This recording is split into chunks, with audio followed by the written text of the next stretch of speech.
The blood-red sun cast long shadows over the Arizona territory as Anna Zachary stood at the edge of her husband's fresh grave. The year 1876 etched into the simple wooden marker alongside his name.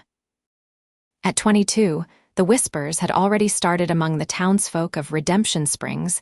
They called her a widow too young, a woman barely bloomed before fate had cut her down. Anna wiped a tear from her cheek as the last of the mourners departed. Her husband of only 8 months, Thomas Zachary, had been taken by a sudden fever that swept through their small homestead like wildfire.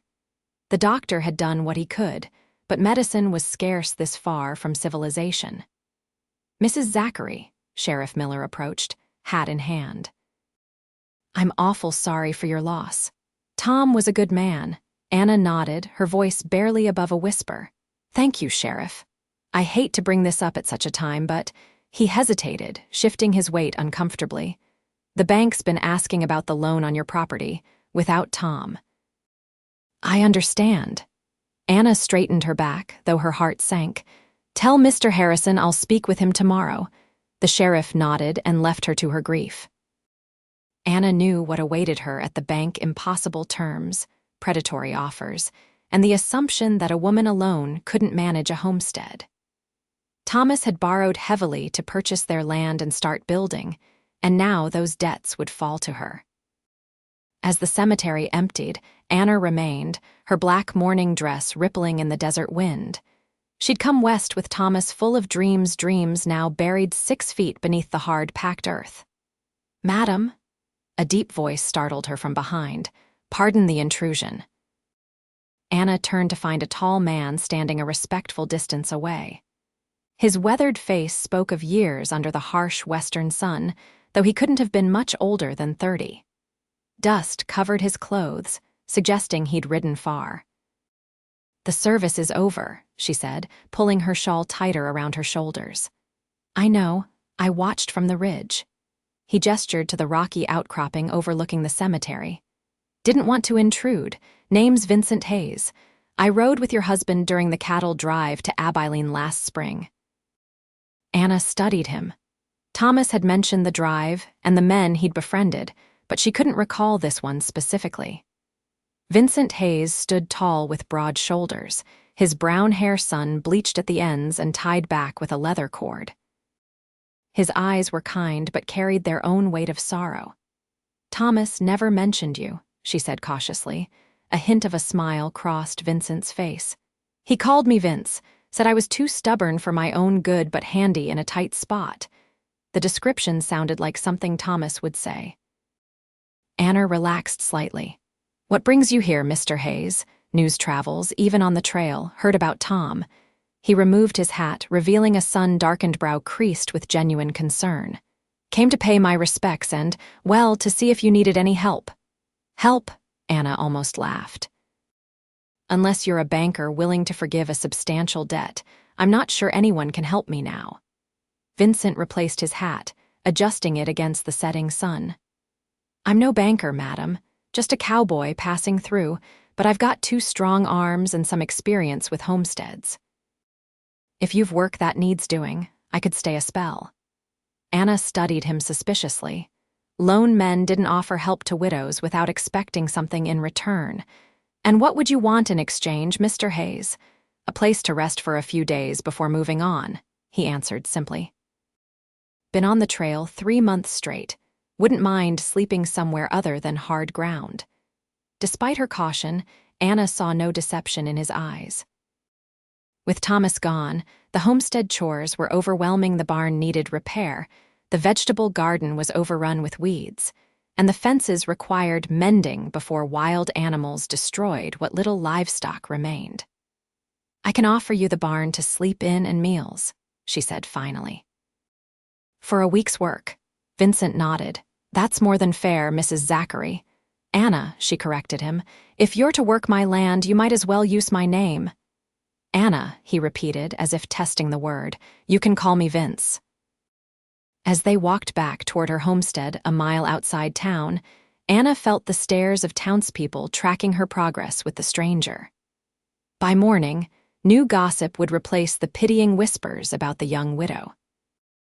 Vincent walked slightly behind her, leading his horse, a strong chestnut gelding that looked as trail-worn as its rider. The silence between them wasn't uncomfortable, but Anna felt compelled to break it. "How did you meet Thomas?" she asked. "Cattle drive from Texas." "I signed on in San Antonio. He joined up a few days later. We rode flank together." Vincent adjusted his hat. "He talked about you the whole time, said he had the prettiest wife in the territory waiting for him." Anna's throat tightened. "He was a good man." "The best," Vincent agreed. "Saved my hide when we crossed the Red River. Water was higher than expected, and my horse got spooked. Tom rode in after me." He paused. "I owed him for that. Guess that's partly why I'm here." They crested the small hill that overlooked Anna's homestead. It wasn't much. A modest cabin with a barn and corral, a chicken coop, and a small plot of land Thomas had cleared for crops. But it had been theirs, a place to build a future. "It's not much," Anna said, suddenly self-conscious about the state of the property. "It's more than most have out here," Vincent replied. "Good water source, decent grazing land. Tom chose well." As they approached the cabin, Anna noticed how Vincent's eyes scanned the property, assessing it with a practiced gaze. He wasn't just being polite, he actually seemed to approve of the humble homestead. "The barn needs the most attention," she explained, gesturing to the structure with its sagging roof. "Thomas was in the middle of repairs when he fell ill." Vincent nodded. "I'll start there tomorrow at first light." That night, Anna prepared a simple meal of beans and cornbread. She invited Vincent to eat at the small table inside rather than taking his food to the barn. It felt strange having a man who wasn't Thomas in their home, but Vincent maintained a respectful distance and kept conversation minimal. "The bank's expecting me tomorrow," Anna said as she cleared their plates. "I'm not sure what will happen after that." Vincent looked up from his coffee. "How much does Tom owe?" $200. A fortune in these parts. Vincent whistled low. "That's steep." "Thomas had plans to expand," Anna explained. "We were going to raise horses. He had a way with them." Her voice caught as she spoke of their dreams in the past tense. "What will you do?" he asked. Anna sighed. "I don't know." "The banker, Mr. Harrison, has been trying to acquire this land for some time. I expect he'll offer to buy it for less than it's worth, using the debt as leverage." Vincent's jaw tightened. "Men like that are vultures." "They're businessmen," Anna corrected, though without conviction. "Same thing, out here." Vincent stood, placing his empty cup on the table. "Thank you for the meal. I'll be in the barn if you need anything." After he left, Anna sat alone in the quiet cabin, memories of Thomas surrounding her. She wondered what he would think of her, allowing a stranger to stay on their land. But Thomas had always believed in helping others, and if this Vincent Hayes had truly been his friend, perhaps he was honoring that friendship by helping her now.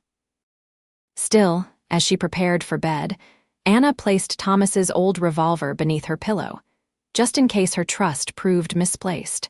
The next morning, Anna woke to the sound of hammering. She dressed quickly and stepped onto the porch to find Vincent already at work on the barn roof, replacing rotted planks with timber Thomas had cut before his illness. "You're up early," she called. Vincent paused, wiping sweat from his brow despite the early hour. "Daylight's precious." "Don't want to waste it." Anna nodded her appreciation. "I've got to head into town. Will you be all right here alone?" "I'll manage," he said with a slight smile. "Good luck with the banker." Anna changed into her best dress, which was still plain by Eastern standards, and hitched her mare to the small wagon. As she rode toward town, she rehearsed what she would say to Mr. Harrison, knowing that whatever arguments she presented would likely fall on deaf ears. Redemption Springs had grown considerably in the 5 years since its founding. What had started as a trading post near a reliable water source had expanded to include a general store, saloon, blacksmith, church, and the Territorial Bank, a grand name for the small building where Mr. Harrison conducted business.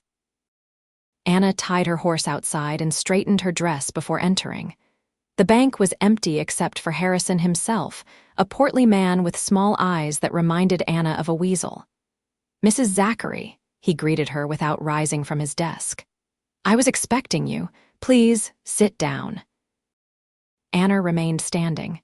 "Mr. Harrison, I've come to discuss my husband's loan." "Former husband," Harrison corrected with inappropriate haste. "My condolences, of course." "Thank you," Anna said stiffly. "Regarding the loan, yes, a substantial sum, $200 plus interest."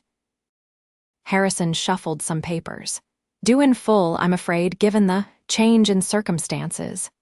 Anna had expected this. "I'll need time to arrange payment. The homestead is producing—" "Mrs. Zachary," Harrison interrupted. "Let's not waste each other's time. A woman alone cannot manage that property. It's simply not possible." Anna felt her cheeks flush with anger. "I'm perfectly capable. I'm prepared to be generous," Harrison continued, as if she hadn't spoken. "I'll forgive the debt entirely and offer you $50 for the property. Enough for you to return east to your family or perhaps find a new situation here in town." $50. Anna was incredulous. "The land alone is worth 10 times that amount." Harrison's expression hardened. "The land is worth what someone is willing to pay for it, Mrs. Zachary. And at present, I'm the only one making an offer." Anna fought to keep her composure. "I need time to consider other options." "What options?" Harrison scoffed. "You have until the end of the month to accept my offer or pay the loan in full. After that, I'll have no choice but to foreclose." Anna left the bank with her head high, though inside she was trembling with rage and fear. 2 weeks. That's all the time she had to somehow find $200 or lose everything she and Thomas had worked for. As she climbed back into her wagon, a voice called her name. Anna turned to see Sarah Miller, the sheriff's wife, approaching with a basket covered in cloth. "Anna, dear, I was hoping to catch you in town." Sarah's kind face was creased with concern. "I've brought you some bread and preserves. I know how difficult it is to keep up with cooking when—" She trailed off, clearly uncomfortable mentioning Anna's widowhood directly. "Thank you, Sarah. That's very kind." Anna accepted the basket gratefully. Sarah glanced around before lowering her voice. "I saw you coming from the bank. Is Harrison giving you trouble about the loan?" Anna sighed. "He's offered to buy the homestead for next to nothing." Sarah's lips pressed into a thin line. "That man. Ever since he arrived 2 years ago, he's been buying up land whenever someone falls on hard times. Half the town is in his pocket now." "Well, he won't have my land," Anna said with more confidence than she felt. "Thomas loved that place. I won't dishonor his memory by selling it for a pittance." "You're a brave woman, Anna Zachary." Sarah squeezed her hand. "If there's anything John and I can do—" "Thank you, but I'll manage." Anna gathered the reins. "I should get back. I have chores waiting." As she rode home, Anna's mind raced with possible solutions. She could try selling some of the livestock, but without the breeding stock, the farm's future would be in jeopardy. She could look for work in town, but wages for women were meager at best. When she arrived back at the homestead, she was surprised by the progress Vincent had made. Not only had he repaired a significant portion of the barn roof, but he'd also mended the chicken coop and cleared weeds from around the house. "You've been busy," she remarked as she unhitched the mare. Vincent emerged from the barn, wiping his hands on a rag. "How did it go with the banker?" Anna's expression told him everything. "That bad, huh?" He took the reins from her, leading the mare to water. "He's giving me until the end of the month to pay in full or accept his insulting offer for the land." Anna followed him to the water trough. 2 weeks isn't much time," Vincent acknowledged. "What are you thinking of doing?" Anna leaned against the fence post. "I don't know. I have some jewelry I could sell, but it won't be nearly enough." Vincent nodded thoughtfully. "There might be another way." He hesitated. "I heard in town last night that the cattle outfit north of here is looking for hands. They're short-staffed for a drive starting in 3 days." "And how does that help me?" Anna asked. "I could sign on. The pay's good $40 for the month's work, paid in advance given the urgency."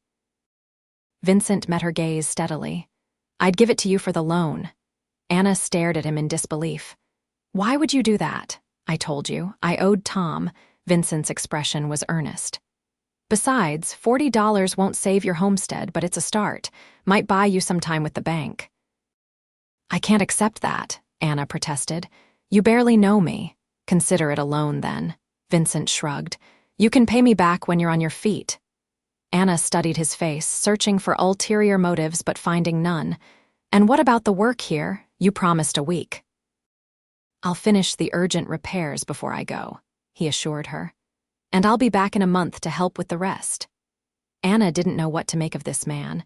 Why would a drifting cowboy offer so much to a stranger? Yet something in his straightforward manner made her inclined to trust him. "All right," she said finally, "but it's a loan. I'll pay you back every cent." Vincent smiled, the first genuine smile she'd seen from him. "I don't doubt it for a second, Anna Zachary." Over the next 3 days, Vincent worked from dawn until dusk, repairing the barn, mending fences, and helping Anna prepare the vegetable garden for planting. They fell into an easy rhythm, working alongside each other with minimal conversation, but growing comfort. On the eve of his departure, Anna prepared a special meal of stewed rabbit and the last of her preserved peaches. As they ate by lamplight, she found herself studying his face, memorizing the lines around his eyes, the way his hair fell across his forehead when he leaned forward. "Why did you really come here?" she asked suddenly. Vincent looked up, surprised by the directness of her question. "I told you. You said you owed Thomas," Anna interrupted. "But men settle debts all the time without riding hundreds of miles. There's more to it, isn't there?" Vincent set down his fork, considering his answer carefully. "I was in a dark place after the war, drifting, taking whatever work came my way, not much caring if I lived or died." He paused. "During that cattle drive, Tom talked about you, about this place, about building something real. It reminded me there was more to life than just surviving." Anna waited, sensing there was more. When I heard he'd passed, I thought. Vincent struggled to find the right words. "I thought maybe I could help preserve what he built, what you both built." The sincerity in his voice touched something in Anna that had been numb since Thomas's death. "Thank you for telling me the truth." Vincent nodded, uncomfortable with the emotion of the moment. "I should turn in early. Need to reach the Double T Ranch by noon tomorrow." The next morning, Anna handed Vincent a small package of food for his journey. "It's not much, but it'll keep you from starving for a day or two." "Thank you." He secured it to his saddle and then reached into his pocket, withdrawing a small leather pouch. "The foreman at the Double T gave me a partial advance.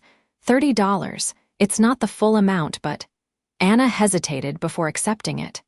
"I'll put it toward the loan immediately." Vincent mounted his horse with practiced ease.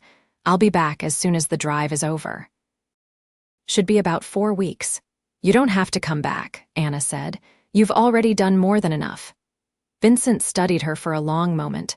"I'll be back," he said simply. As she watched him ride away, Anna felt an unexpected pang of loss. In just a few days, Vincent Hayes had become a steady presence in her uncertain world. The next week passed in a blur of work and worry. Anna deposited Vincent's $30 with the bank, which Harrison accepted with obvious disappointment, and continued to search for ways to raise the remaining sum. She sold 2 of her chickens at the market and took in mending work from town, but the additional funds were merely drops in a very large bucket. 10 days after Vincent's departure, Anna was working in the garden when she heard horses approaching. Looking up, she saw 3 riders coming down the path to her homestead. She recognized the man in front, Russell Jenkins, a local rancher who had tried to court her before she met Thomas.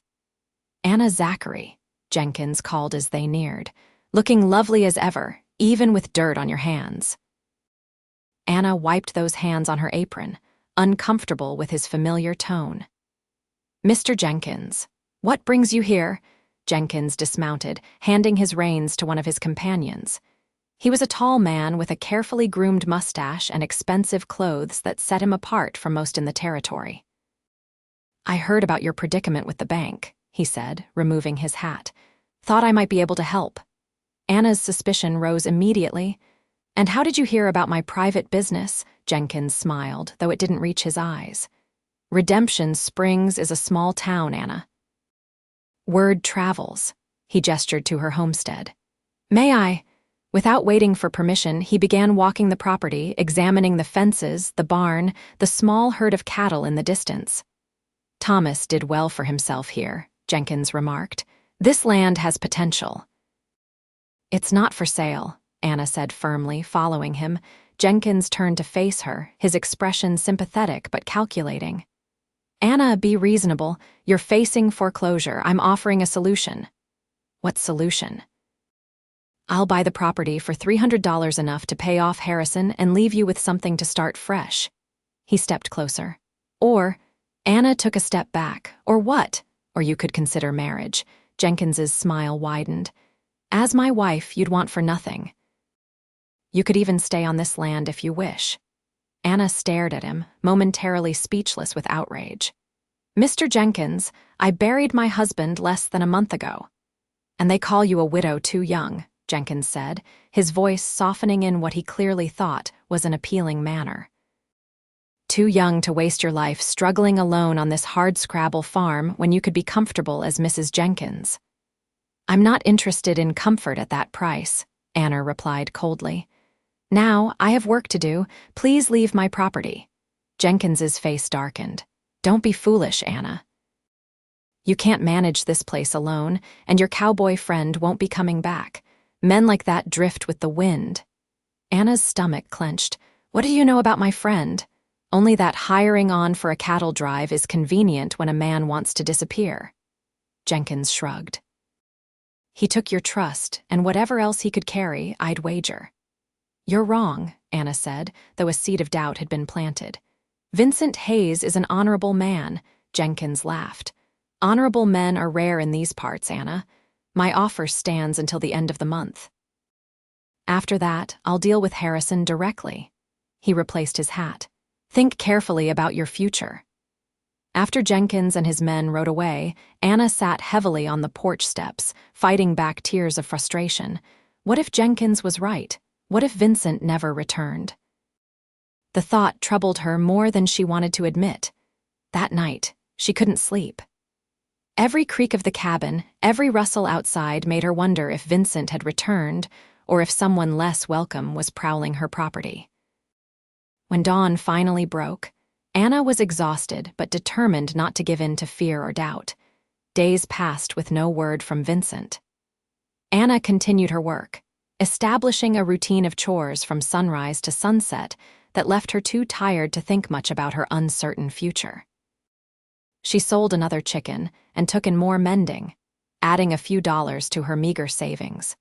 2 weeks after Vincent's departure, Anna was returning from town when she noticed fresh tracks leading to her homestead. Her heart quickened as she urged her mare faster, hoping against hope that Vincent had returned early. As the cabin came into view, Anna saw not Vincent's chestnut gelding but a bay horse she didn't recognize tied outside. Approaching cautiously, she called out, "Hello, who's there?" A man emerged from the barn, not Vincent, but a stranger with a badge pinned to his vest. "Mrs. Zachary, I'm Deputy Wallace from Silver Creek." Anna's stomach dropped. Had something happened to Vincent? "What brings you here, Deputy?" The man removed his hat. "I'm looking for a man named Vincent Hayes. I have information he might be in this area." Anna hesitated.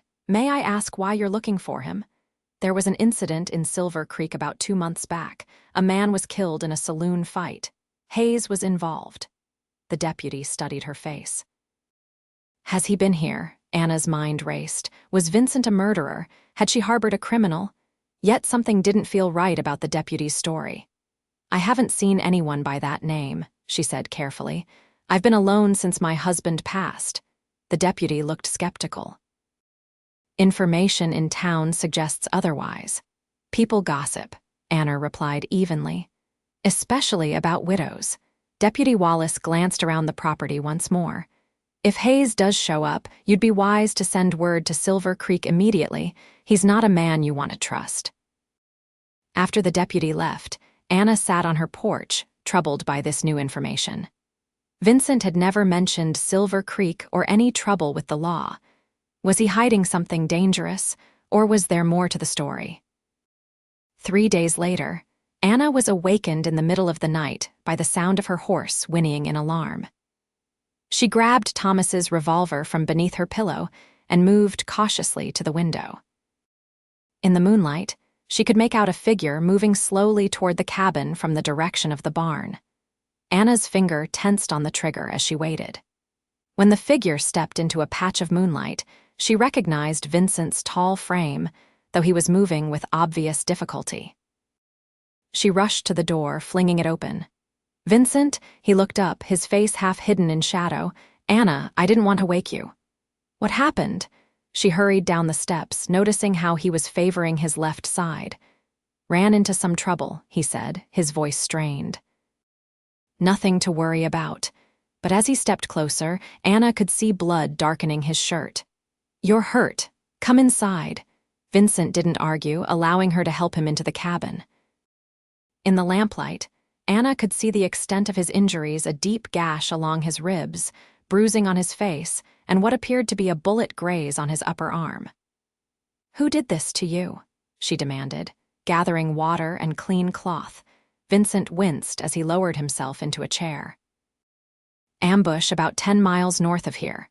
3 men said they were looking for a horse thief, but they knew my name." Anna's hands stilled. "A deputy came looking for you, said there was trouble in Silver Creek." Vincent's expression darkened. "Wallace isn't a real deputy. He's Jenkins's man, has been for years." He hissed in pain as Anna began cleaning his wounds. "Jenkins, Russell Jenkins?" Anna frowned. "What does he have to do with this?" "Everything." Vincent gritted his teeth as she worked. "I should have told you sooner." Jenkins was behind the attempt to run Tom off this land last year. Anna's head snapped up. "What? Thomas never mentioned any trouble with Jenkins. He wouldn't have wanted to worry you." Vincent's eyes met hers. "Tom came to Silver Creek looking for help after Jenkins's men poisoned his cattle." "That's where we met." "But you said you met on a cattle drive," Anna said, confusion and doubt evident in her voice. "We did after Silver Creek. I helped Tom prove Jenkins was behind the cattle poisoning, and Jenkins swore he'd get even with both of us." Vincent grimaced as Anna applied pressure to the wound on his side. "When I heard Tom had died suddenly, I wondered if it was really fever or something else." Anna sat back, struggling to process this new information. "Are you saying Jenkins might have had something to do with Thomas's death?" "I don't know," Vincent admitted. "But I know he wants this land badly enough to send men after me when he heard I was helping you." Anna finished bandaging his wounds in silence, her mind whirling with questions and doubts. "Why didn't you tell me this from the beginning?" Vincent sighed. "I wanted to be sure before I worried you, and I needed to know if Jenkins was still fixated on this property." "He is," Anna confirmed. "He came here, offered to buy the land. When I refused, he proposed marriage instead." Vincent's jaw tightened visibly. "And what did you tell him?" "That I'd rather face foreclosure than be his wife." Anna stood, gathering the bloodied cloths. "But now I don't know what to think, if Jenkins is truly dangerous." "He is," Vincent confirmed, "but so am I when properly motivated." He attempted a smile that turned into a grimace of pain. "You need rest," Anna insisted. "You can take the bed, I'll sleep in the chair." Vincent started to protest, but exhaustion and pain won out. With Anna's help, he made it to the small bedroom and collapsed onto the bed. Within minutes, he was asleep. Anna watched him for a moment, conflicted feelings washing over her. If what Vincent said was true, Jenkins was more dangerous than she'd imagined. But that still didn't explain everything the deputy had mentioned a killing in Silver Creek, which Vincent hadn't addressed. In the morning, she would demand the full truth. For now, she settled into the chair by the bedroom door, revolver in her lap, prepared to protect her home and the wounded man who had risked his life returning to her. Dawn was breaking when Anna awoke, stiff from sleeping in the chair. Vincent was still asleep, his breathing steady but shallow. She moved quietly around the cabin, preparing coffee and a simple breakfast, her mind still troubled by the revelations of the previous night. When Vincent finally stirred, Anna brought him water and helped him sit up. The movement clearly caused him pain, but he seemed stronger than the night before. "You should have woken me," he said, noticing the dark circles under her eyes. "You needed the rest more than I did." Anna sat on the edge of the bed. "Now, I need the whole truth, Vincent. About Silver Creek, about Jenkins, about why you really came here." Vincent nodded slowly. "You deserve that." He took a deep breath. "After the war, I drifted west, looking for work where I could find it. Ended up in Silver Creek about 6 months ago, tending bar at the local saloon." Anna listened intently as he continued. "Your husband came to town looking for help. His cattle were dying and the local law wouldn't investigate, said it was just bad luck." Vincent's expression hardened, but Tom knew better. He'd found evidence of poisoning at the water hole. "Jenkins wanted our land even then," Anna murmured. "He did. His ranch borders yours to the north, and your water source is more reliable than his." Vincent shifted, wincing. "I helped Tom gather evidence that Jenkins's men had tainted the water. We were about to take it to the territorial marshal when Jenkins's right-hand man, a fellow named Morrow, confronted us in the saloon." "And that's when someone was killed," Anna prompted. Vincent's eyes darkened. "Morrow drew on Tom. I intervened. In the struggle, Morrow's gun went off, and he was killed by his own bullet. It was self-defense, clear as day, but Jenkins has influence with the local law. They were going to hang me for murder." "So you ran," Anna concluded. "Tom helped me escape. Said I could join him on a cattle drive heading north. That's where we really got to know each other." Vincent met her gaze.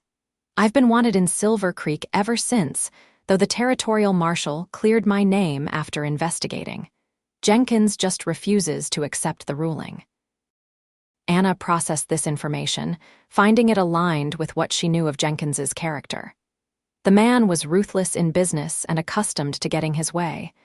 "And you came back here because you promised Thomas you'd look after me if anything happened to him," she guessed. Vincent nodded. "He made me promise. Said you were strong, but that Jenkins wouldn't give up easily. I didn't think it would be so soon, though." "The timing of Thomas's illness was suspicious," Anna acknowledged, "but the doctor said it was fever." "Certain poisons can mimic fever symptoms," Vincent said carefully. "I'm not saying that's what happened, but—" Anna stood abruptly, unwilling to consider the possibility. "I need to go into town today. We're nearly out of supplies, and I should deposit the money you brought back." Vincent looked surprised. "You believe me, then? About Jenkins?" "I believe you're telling the truth as you know it," Anna said cautiously. "The rest remains to be seen." While in town, Anna kept her ears open for any news about Vincent or Jenkins. At the general store, she overheard a conversation between 2 ranch hands that confirmed part of Vincent's story. They were discussing a notice, offering a reward for information about a murderer named Hayes, posted by Jenkins himself rather than any legal authority. As she loaded her purchases into her wagon, Sheriff Miller approached. "Anna, got a minute?" "Of course, Sheriff." She tried to keep her expression neutral. "There's been talk about a stranger staying at your place." The sheriff looked uncomfortable. "Given your situation, people are concerned." Anna bristled. "My situation is my business, Sheriff. Ordinarily, I'd agree." Miller lowered his voice. "But if the man is Vincent Hayes, you should know there's trouble following him." "What kind of trouble?" Anna asked, maintaining her composure. "Jenkins claims Hayes killed his foreman in cold blood, says he's dangerous." The sheriff studied her reaction. "Is he there, Anna?" Anna made a split-second decision. "No, I haven't seen anyone matching that description." Miller looked relieved. "Good. If he does show up, you send word immediately. Promise me that." "Of course," Anna lied smoothly. As she drove home, Anna's mind was made up. She believed Vincent's version of events more than Jenkins's, but staying at the homestead was becoming increasingly dangerous for both of them. When she returned, she found Vincent up and moving around despite his injuries. He'd managed to feed the animals and was attempting to repair a broken chair when she entered. You shouldn't be working, she scolded, taking the tools from his hands. I can't sit idle while you do everything, he protested. Anna set down her purchases. We need to talk about what happens next. Jenkins has posted rewards for information about you. It's not safe for you to stay here. Vincent's expression grew serious. What about you? If Jenkins is desperate enough to send men after me, he might come after you next. I can handle Jenkins, Anna said with more confidence than she felt. Not alone, Vincent insisted. I made a promise to Tom. And I appreciate that, but they called you a widow too young, Vincent interrupted, his voice softening. The first day I saw you at the cemetery, I overheard the townsfolk whispering. They said you were too young to be a widow, that it wasn't right. Anna looked away, the memory of those pitying glances still painful. I watched you stand there with your head high, facing a future alone with more courage than most men I've known. Vincent moved closer, wincing slightly from his injuries. And I thought to myself, then I'll grow old beside her. Anna's breath caught. What? I didn't plan to say it aloud, Vincent admitted, but it's the truth. I came here for Tom, yes, but I stayed for you, Anna. I know it's too soon, and I know you're still grieving. I'm not asking for anything now. I'm just asking you to let me help you keep this land. To let me stay.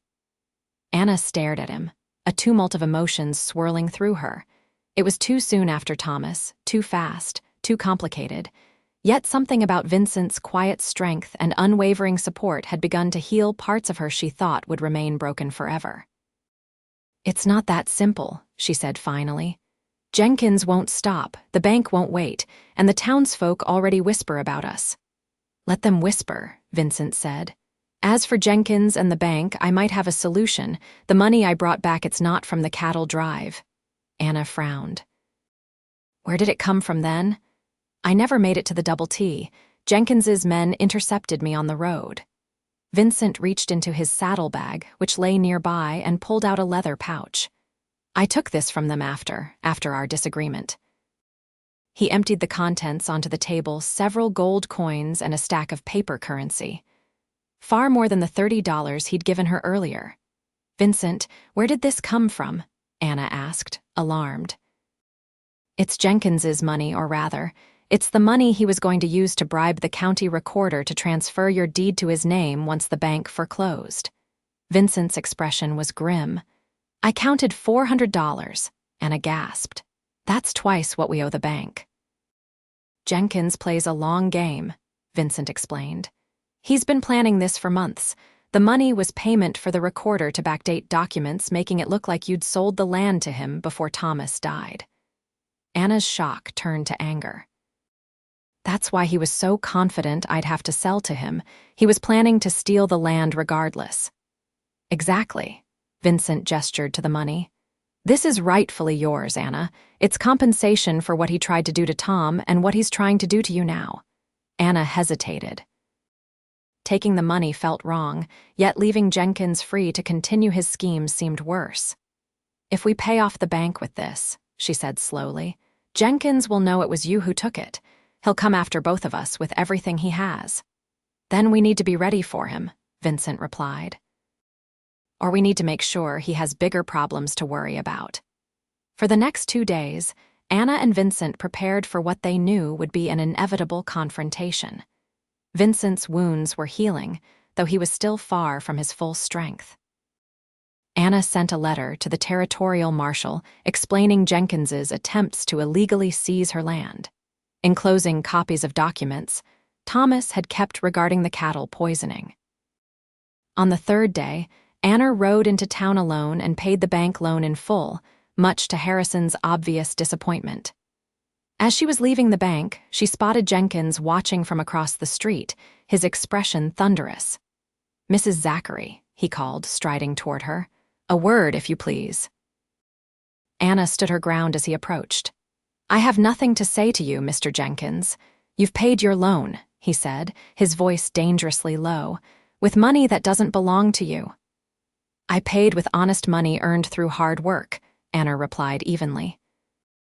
Unlike some who resort to poisoning cattle and forging documents, Jenkins's face darkened.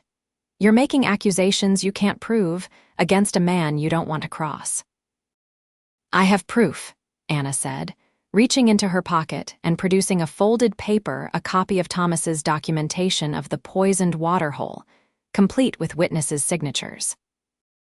"And the territorial marshal has received the originals, along with evidence of your most recent attempts to steal my land." For the first time, uncertainty flickered across Jenkins's face. "Your word against mine, and the word of a drifter with blood on his hands won't count for much." "Perhaps not," Anna agreed, "but the word of Sheriff Miller might. He witnessed your man posing as a deputy, carrying false identification. This was a bluff. Miller had done no such thing, but Jenkins couldn't know that. You're playing a dangerous game, Anna," Jenkins warned, leaning closer. "Hayes won't be around to protect you forever." "I don't need protection," Anna said, stepping back. "But you might once the marshal arrives. I expect him within the week." With that, she turned and walked to her wagon, feeling Jenkins's eyes boring into her back with every step. Her heart hammered in her chest, but she maintained her composure until she was well outside town. When she returned home, Vincent was waiting anxiously. "How did it go?" "The loan is paid," she reported. "And Jenkins knows it was his money we used." Vincent cursed under his breath. "He'll be coming for us then?" "Yes," Anna agreed. "But not right away. I convinced him the territorial marshal is already involved. That should give us some time to prepare." That night, they secured the cabin as best they could, checking and loading every firearm on the property. Vincent insisted on taking the first watch while Anna rested, though she doubted she could sleep with danger so imminent. To her surprise, she did fall asleep, only to be awakened by Vincent's hand gently shaking her shoulder. "Anna, someone's coming, multiple riders." Anna dressed quickly and joined Vincent at the window. In the pale moonlight, they could make out 5 riders approaching slowly, trying to stay concealed behind the ridge. "Jenkins and 4 others," Vincent confirmed grimly. "They're armed." Anna checked Thomas's revolver. "What's our plan?" "We need to hold them off until morning," Vincent said. "Sheriff Miller makes his rounds at dawn if we can signal him." "Can we reason with Jenkins?" Anna asked, though she already knew the answer.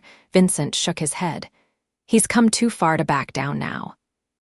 Our best chance is to make enough noise to attract attention from town." As the riders drew closer, Vincent positioned Anna behind the heavy oak table, which they'd turned on its side as a barricade. He took up position near the window, rifle at the ready. "When I give the signal," he instructed, "fire 2 shots through the north window, then get down immediately." Anna nodded, her hands steady despite her fear.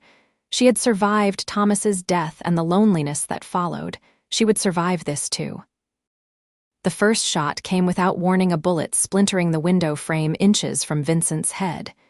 He ducked, returning fire methodically, aiming not to kill but to drive the attackers back. "Now, Anna," he called. Anna fired twice as instructed, then dropped behind the barricade as bullets peppered the cabin walls. The exchange continued for several minutes, neither side gaining an advantage. "They're trying to circle around to the back," Vincent warned, shifting position. "Stay low."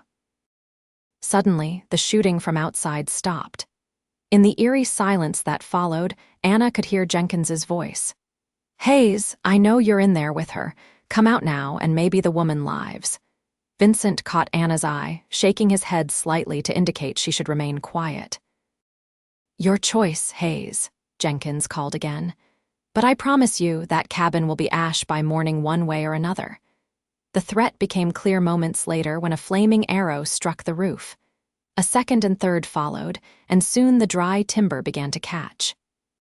"We need to move," Vincent said urgently. "Once the roof goes, we'll be trapped," Anna's mind raced. "The root cellar, there's an outside entrance behind the woodpile." Vincent nodded. "Good, when I start firing, make for the back door, stay low and head for the cellar. I'll be right behind you." "Vincent," Anna began, suddenly afraid this might be goodbye. "I'll be right behind you," he repeated, his eyes conveying what words couldn't in that moment. "Go on my signal." Vincent unleashed a barrage of covering fire, and Anna ran for the back door, keeping low as bullets whizzed overhead.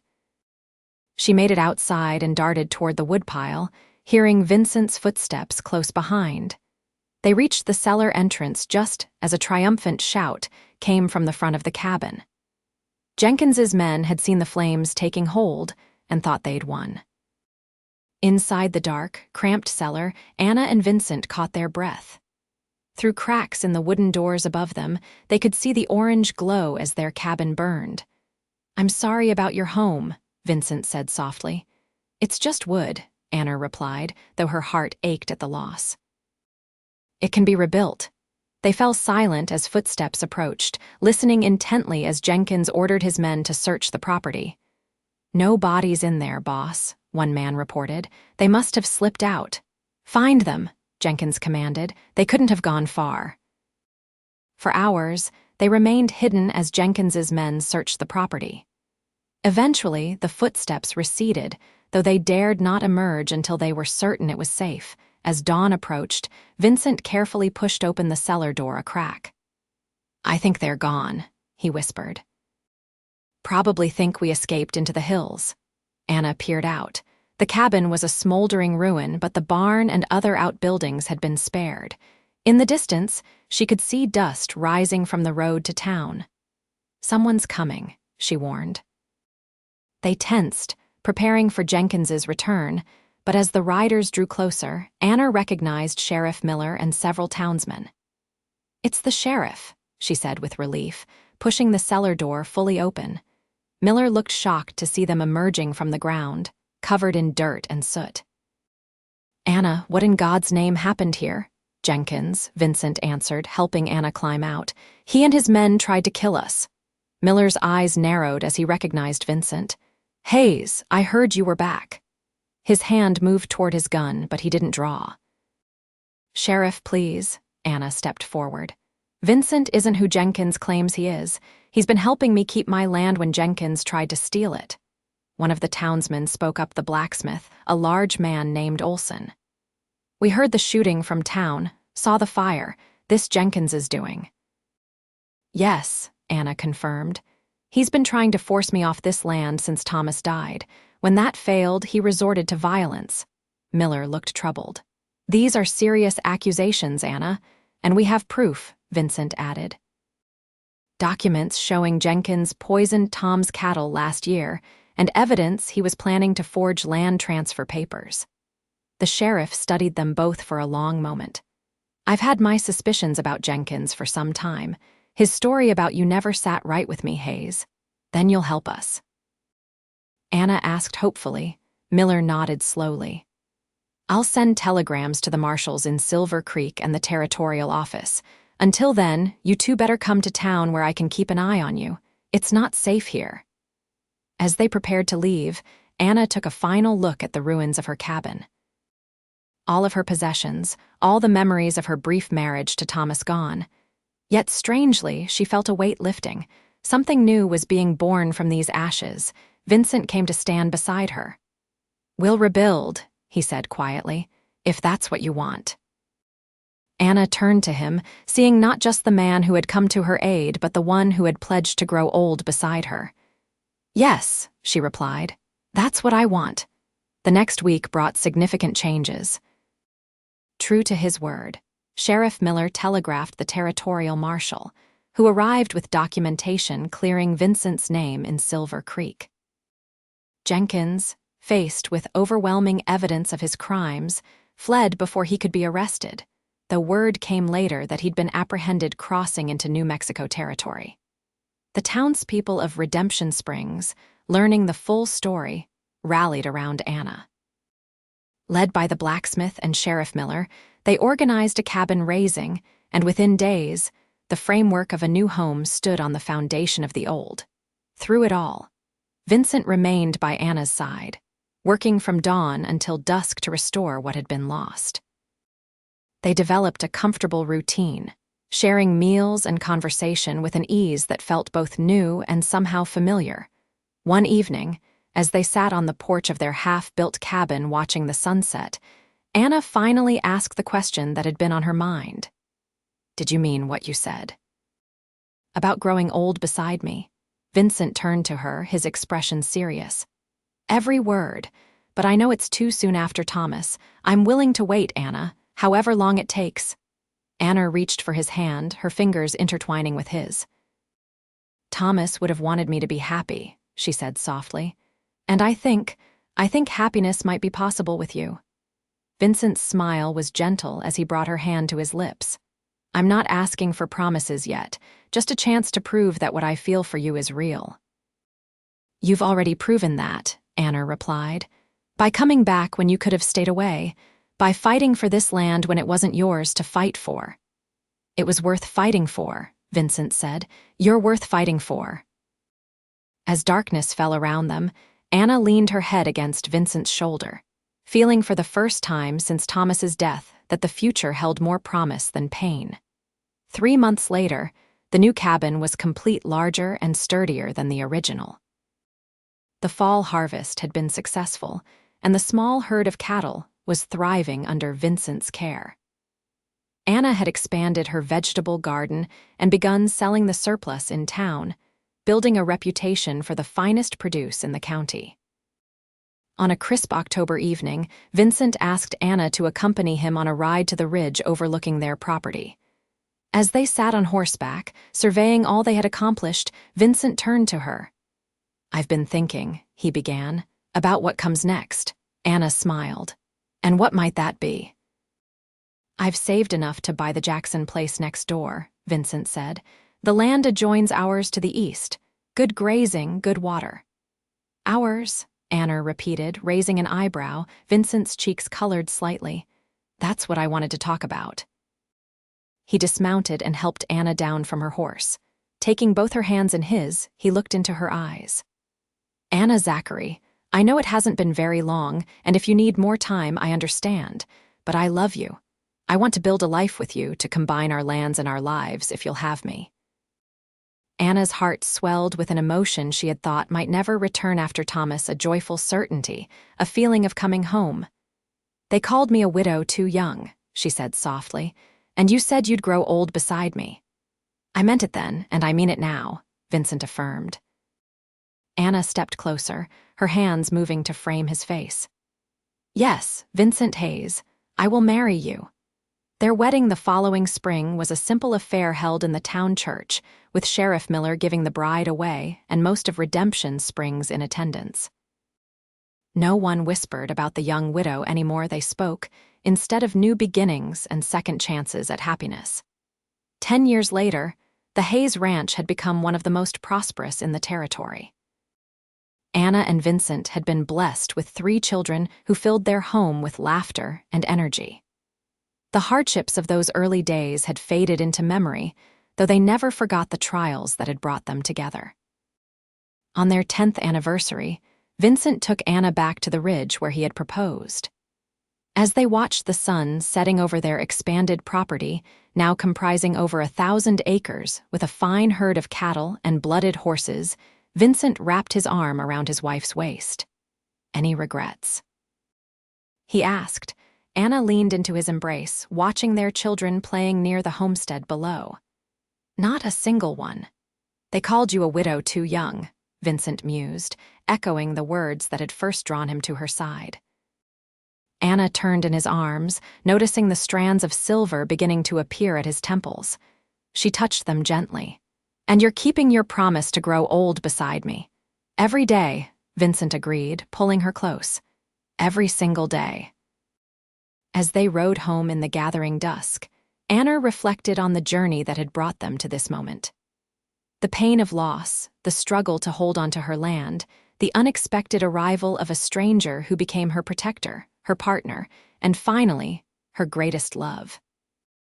Life had not been easy, but it had been rich beyond measure. That night, as their children slept and the ranch settled into peaceful silence, Anna and Vincent sat on their porch watching the stars emerge. The future stretched before them, filled with possibilities neither could have imagined on that day at Thomas's graveside when fate had first drawn them together. We've come a long way, Vincent observed, his hand finding hers in the darkness. Yes, Anna agreed. and we have a long way yet to go." "Together," Vincent said, the word both a statement and a promise. Anna squeezed his hand, her heart full. "Together."